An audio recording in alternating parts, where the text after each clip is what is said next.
right, kids, this is Art Laffer, okay? Unlike Friedrich Hayek and Keynes, he's still alive.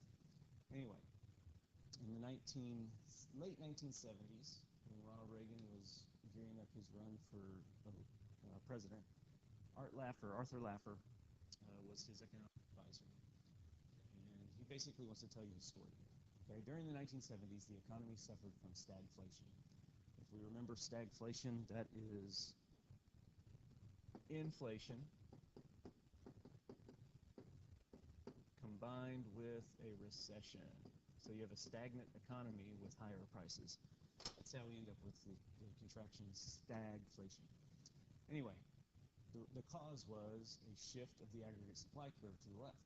Why did it shift left? Well, we had high oil prices and an uncertain oil supply. So people were very nervous. Energy prices were very high. And so, a bunch of other things as well happened that caused the AS curve to shift left.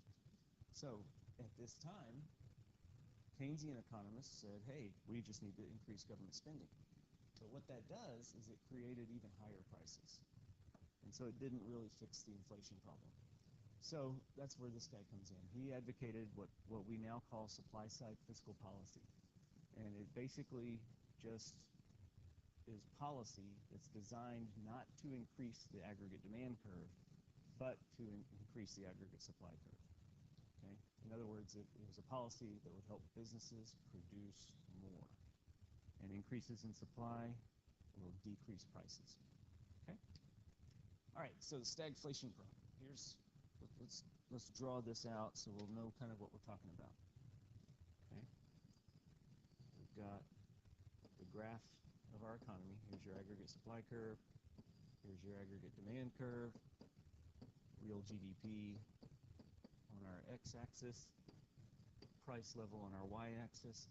And let's just show our starting point here at the long-run aggregate supply. Okay?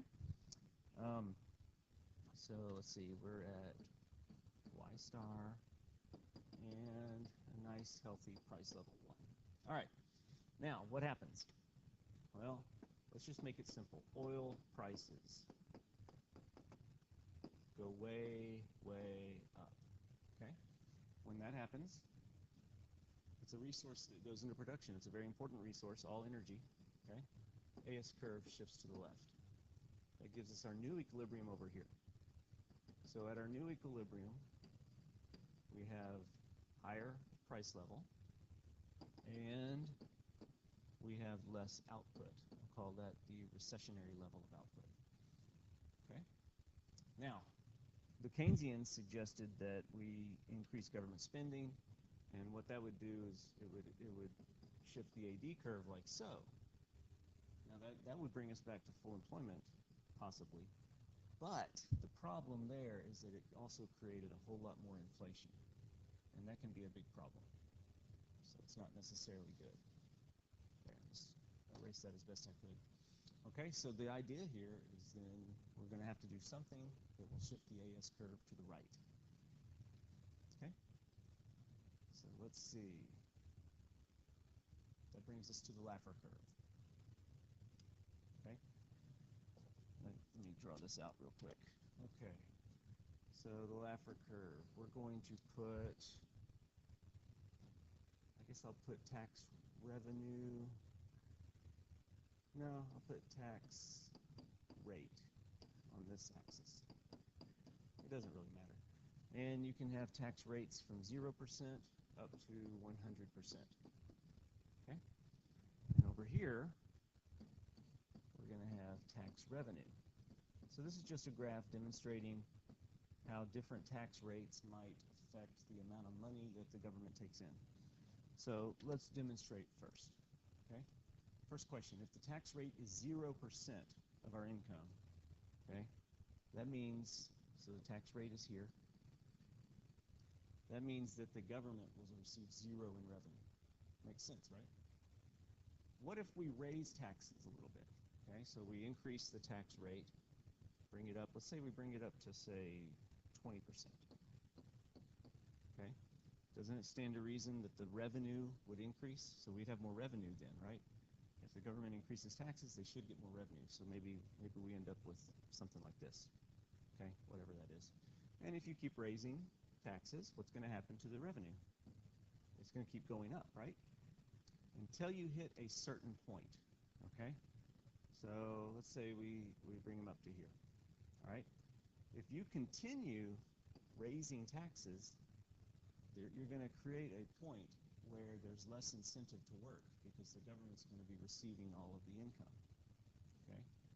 And this makes sense. If you actually tax people at 100%, what incentive would there be to work? There would be none. So revenue would actually be zero when the tax rate is 100%. So we end up with basically a curve that looks like this. Okay, it reaches a max, and then it curves right back, okay? Nobody knows where this max is, okay? We don't know exactly what that is. It could be 30%, it could be 50%, it could be 20%. There's no way of knowing unless you actually implement the policy and see what happens, okay? So his basic idea was this: if you give people incentive to work by giving them more of their money, then they're going to work harder, okay? And it makes sense to a point. I mean, if tax rates were 90 or 95%, how hard would you work? Would you strive to make that extra money if you knew you were only going to keep 10 cents on every dollar? Okay? So that's the Laffer curve. That's not a curve that we'll be drawing or anything like that. I'm using it to help emphasize the policy. Okay?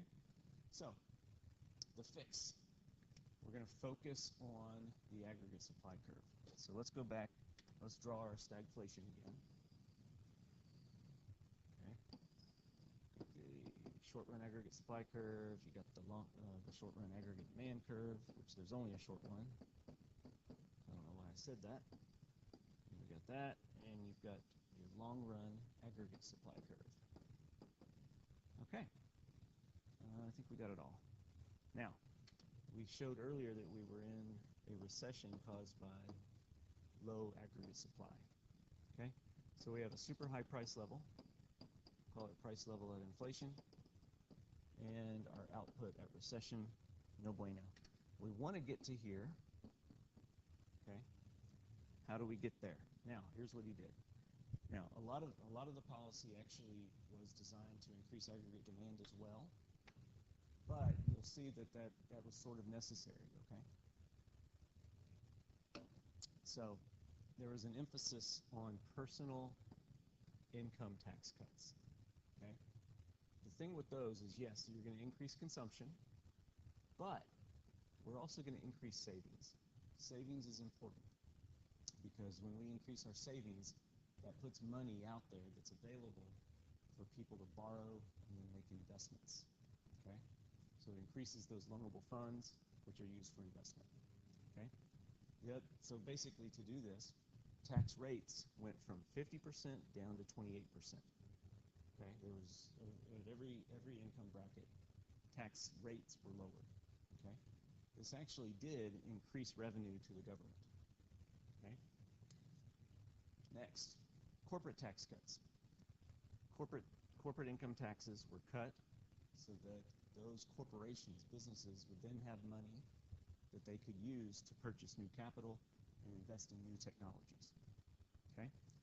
And then finally, there were tax credits. What's a tax credit? It's actually money from the government. Think of it as a subsidy. It's a credit for any research and development that is undertaken. And what that did is it incentivized new technologies that will increase productivity. So what do we end up with? This is where the magic is, okay? Not only did we end up shifting our aggregate supply curve back, but because of an increased capital stock and new technologies, we actually ended up shifting the long-run aggregate supply curve as well as the aggregate supply curve.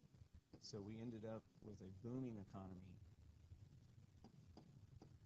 for many years to come. Okay? So that's what we mean by supply side.